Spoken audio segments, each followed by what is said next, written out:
Most men who talk about the SAS are in love with the image of it. You are not there yet. You are still a regular British soldier, still learning the ordinary disciplines first. Cold mornings, inspections, field time, tabbing, wet kit, and the slow, humbling routine of being corrected by men who have already paid for their competence. That matters because publicly, even the Army makes clear that 22 SAS is not a civilian direct entry fantasy. You first build a real Army career. You first prove you can be useful in the ordinary before you volunteer for the extraordinary. At this point, the SAS is still a private thought, a name spoken carefully, a standard you can feel in the room even when nobody explains it. And somewhere between the long marches and the exhausted evenings, or you stop asking whether the regiment is legendary and start asking the more dangerous question, whether you are willing to find out what is left of you when the legend is stripped away.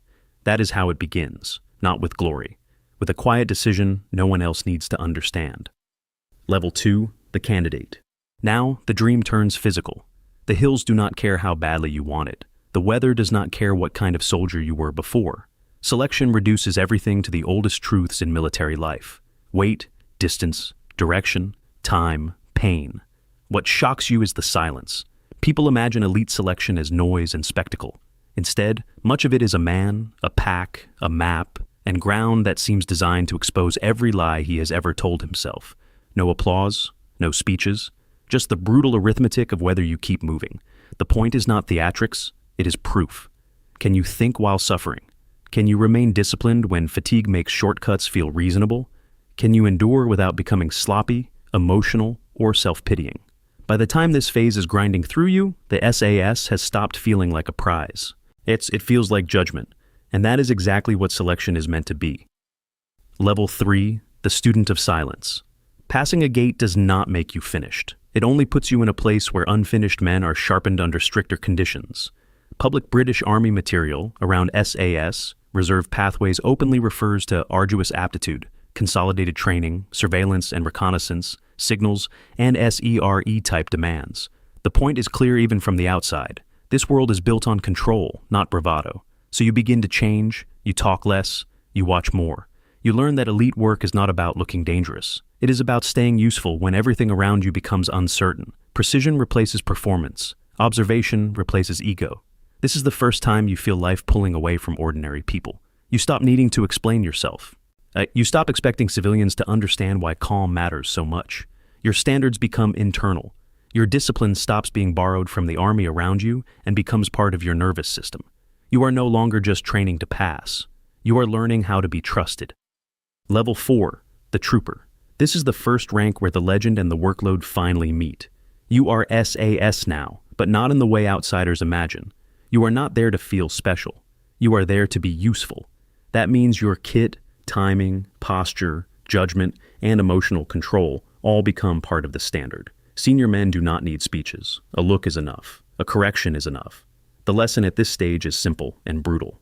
Selection may have given you entry, but access means nothing if you cannot sustain standards inside the unit. The public knows the SAS for covert surveillance, close combat fighting, and hostage rescue. From the inside, even that famous description feels stripped down to something harsher. Every glamorous public label is built on private repetition, private accountability, and the refusal to be the weak link. You learn to carry competence quietly. That is what makes you belong. Level 5, the Lance Corporal. In the British Army, Lance Corporal is the first rung of non-commissioned authority. In a regiment like this, that authority feels heavier than the insignia suggests. Now, you are not only responsible for yourself. Now, your sharpness protects the men behind you. You begin correcting habits before they become risks. Posture, timing, carelessness, mental drift. You notice who is trying too hard, who is hiding fatigue badly, and who is one bad decision away from embarrassing himself or endangering someone else. This rank teaches you the first ugly lesson of command. Friendship and leadership are not the same thing. Sometimes the right correction feels cold. Sometimes being respected requires being briefly disliked. But in units built on trust, false comfort is more dangerous than honest pressure. You are no longer climbing only for yourself. You are beginning to carry the standard outward. Level 6, the Corporal. Corporal is the rank where responsibility stops being symbolic. In British Army structure, corporals commonly command a section. In SAS storytelling terms, this is where you start making decisions other men must immediately live with. Now you think in contingencies, routes, timings, signals, fallbacks, risk windows. Junior men assume confidence means certainty. But at this level, you learn the truth. Confidence is simply the ability to function while uncertainty remains. That is why this rank ages you. You are expected to reassure others without lying. You are expected to act decisively without pretending the picture is perfect. And when things go wrong, the mistakes are no longer learning experiences. They are leadership failures with names and consequences attached to them. Yet, this is the stage where life gets into your bloodstream. Not because it becomes easier, but because pressure starts to feel normal. Level 7. The Sergeant. It is where experience becomes authority. Publicly, sergeants are senior enlisted figures within platoon or troop structures. In a regiment like this, that means your tone can shape a room before you say very much at all. You are now one of the men younger operators watch before they react. Your standards become contagious. So does your calm. You are not only expected to be competent, you are expected to stabilize other people's competence under stress. This rank also changes how you see the unit. The younger troops still notice the challenge and reputation. You notice drift, fatigue, ego, friction, and all the tiny cultural failures that can quietly corrode an elite standard if nobody kills them early. You lose some softness here, not because the job makes you cruel, yes, but because responsibility leaves less room for emotional convenience. You are trusted now because you can enforce what matters even when it costs you socially. Level 8. The Warrant Officer. A warrant officer is where the regiment's memory begins to live inside a man. Publicly, warrant officers are senior non-commissioned ranks with deep specialist authority. In this world, that translates into something harder to describe and impossible to fake. Presence earned over years of pressure. You have seen candidates arrive proud and leave broken. You have seen young operators become leaders, and some leaders become liabilities. You can spot weakness early because you have watched its whole life cycle before. At this level, your role is not just to supervise, but to preserve. You carry lessons the younger men have not yet paid for. You remember what nearly failed, what actually failed, and what kept the standard alive when personalities changed. That is the loneliness of senior enlisted mastery. You are no longer climbing. You are holding the structure together while others climb through it. Level 9, the Captain/Troop Commander. In the British Army, a captain leads at the company level or serves as second in command depending on appointment. Inside an elite regiment, appointment matters as much as insignia.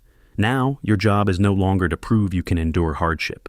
Your job is to organize it intelligently for others. You are brief, you plan, you weigh risk against necessity. You take higher intent and translate it into something men can execute without confusion. That sounds clean on paper. In reality, it means your omissions matter almost as much as your orders. The best troop commanders never forget what it felt like to be junior. They remember waiting on somebody else's judgment. They remember how fragile confidence can be before movement begins. So they learn to speak clearly, decide firmly, and leave space for reality to change under them without losing control. At this level, command stops feeling like status. It starts feeling like accountability in advance. Level 10. The Major/Squadron Commander. Major is where the job gets larger and quieter. Publicly, majors command companies, squadrons, or batteries. In a regiment with this reputation, that means you are now responsible not just for current performance, but for readiness, continuity, and the human cost of keeping an elite standard alive.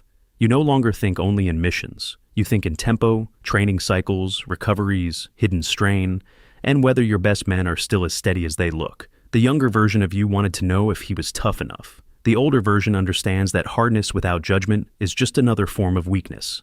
This is where command becomes stewardship. You decide who is ready, who needs time, who is carrying too much, which standards cannot bend, which pressures can. And every decision is shaped by one reality. The regiment will outlive you, so your duty is not to decorate yourself with it, but to leave it stronger. By now, the legend means almost nothing compared with the obligation. Level 11, the Lieutenant Colonel. Lieutenant Colonel is publicly the rank associated with commanding battalion or regiment-sized formations in the British Army.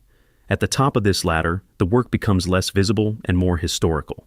Now, you are helping shape not just men and missions, but the institution itself. You think about standards, succession, credibility, readiness, and how to preserve a culture the public knows mostly as myth. And that is the strange endpoint of a life like this. The outside world sees the badge, the history, the famous operations, the image of covert surveillance and hostage rescue. You see the years, the chain, the accumulated weight of disciplined men doing hard things without demanding to be understood. By now you understand something the volunteer at the bottom never could. The greatest threat was never just pain. It was pride. Pride makes men reckless, impatient, sloppy, and sentimental about themselves. The regiment survives because men are taught again and again to cut pride out before it compromises judgment. So, when you finally look back, the real story is not that you became part of a legend. It is that the legend kept shrinking until all that remained was duty, quiet, repetitive, heavy duty. And that is your life, as every SAS rank.